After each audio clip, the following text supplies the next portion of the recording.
Magandang araw, CCF family. Welcome to Sunday Fast Track, where you ask real-life questions and we give you biblical truths. Ako po si Jimmy Opleda mula sa Next Gen Kids Ministry at kasama po natin ang ating speaker na si Pastor Bong Saking upang sagutin ang inyong mga katanungan. Magandang araw po, Pastor Bong.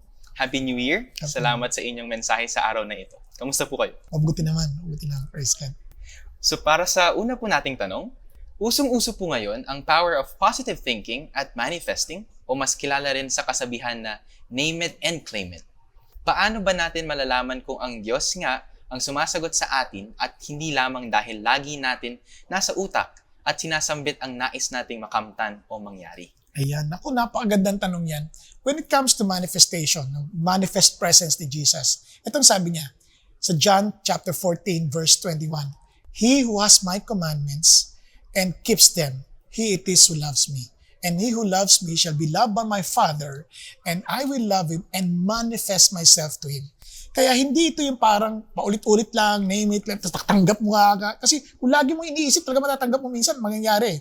Pero, ang talagang alam mong galing sa Diyos, kasi lalo kang napapamahal kay Jesus, lalo kang nagiging katulad ni Jesus, lalong nakakamtan yung pinakalayunin ng Diyos that we will be conformed into the image of His Son, Jesus Christ. So doon maintindihan na sinasagot ng Diyos yung panalangin mo. Pero kung nagiging swapang ka lalo, nagiging materialistic ka lalo, alam mo na hindi galing sa Diyos. Thank you for that, Pastor Bong. For our second question po, ano ang masasabi niyo kung bakit ang mga taong tila walang Diyos na dinadasalan ang sila pang umuunlad? Ayan, maraming dahilan yan. Una-una, nakakalungkot, may mga tao na kumikilala sa Diyos, pero hindi lang ginagawa yung dapat lang gawin. Hindi sila nakikinig sa Diyos. Hindi nila ina-apply yung simple common sense or talino. For example, gusto mo ng business. Hindi ka naggagawa ng feasibility study na pag-pray mo kay Lord. Hindi mo nililinaw anong gusto ng Diyos. Kaya yung iba, walang Diyos pero they're doing their assignment. Okay? Yung iba naman, sabi ng Lord din, huwag natin kainggitan kung gumagawa naman sila ng masasama dahil hindi sila sumusunod sa Diyos. Minsan kung sila gumagawa ng masama, sila pa umuunlad. Kaya yun ang sinasabi naman ng Lord sa Psalm 73. Huwag mo silang kainggitan kasi nailalagay sila sa sitwasyon na parang bigla na lang sila madutupilas for their destruction. Kaya kasi sa atin, God is enough. Yan masasabi natin, whom have I in heaven but you? Besides you, I desire nothing on earth. Sa susunod po nating tanong, maaari po ba magbago ang will ng Panginoon kapag idinulong natin ito sa Kanya? Paano kung ayaw naman natin ang sagot ni God sa ating dasal? Ayan, alam mo sa totoo lang, when we pray to God, it is not to change God's will.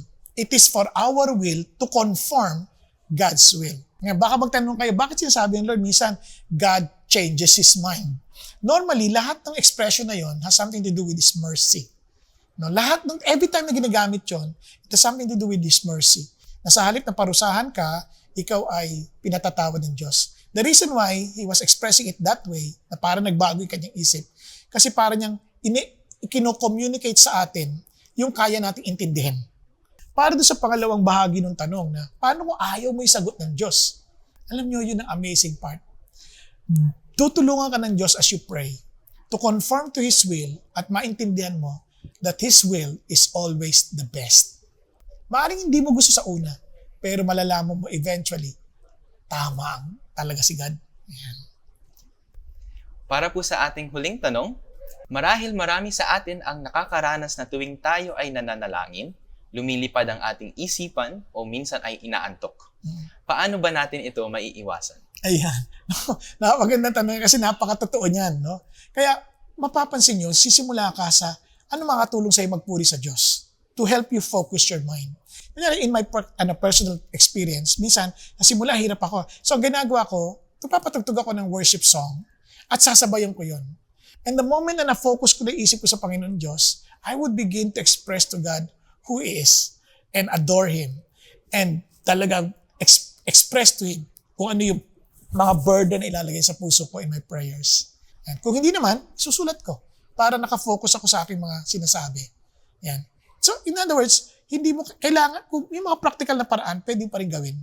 Kasi nga, sabi nga ng Lord, love God with all of your heart, soul, and mind. Pinag-iisipan din yan. Pinag-iisipan paano mo gagawin para nakafocus ka sa Diyos. Maraming salamat, Pastor Bong, sa inyong mga kasagutan. At bago po tayo magtapos, mula po bukas, Lunes, ay gaganapin na ang Prayer and Fasting Week entitled Prayer, Experiencing God's Love. Iniimbitahan po namin kayo na sumama sa ating face-to-face night watches from January 8 to 13, 7:30 p.m. Manila time dito sa CCF Center o sa satellite na malapit sa inyo. Maaari nyo na ring i-download ang Prayer and Fasting Workbook by scanning the QR code on the screen or via the YouVersion app. Imbitahan nyo na po ang inyong pamilya at mga kaibigan at together let us experience God's love in prayer. And that's it for Sunday Fast Track. God bless you guys!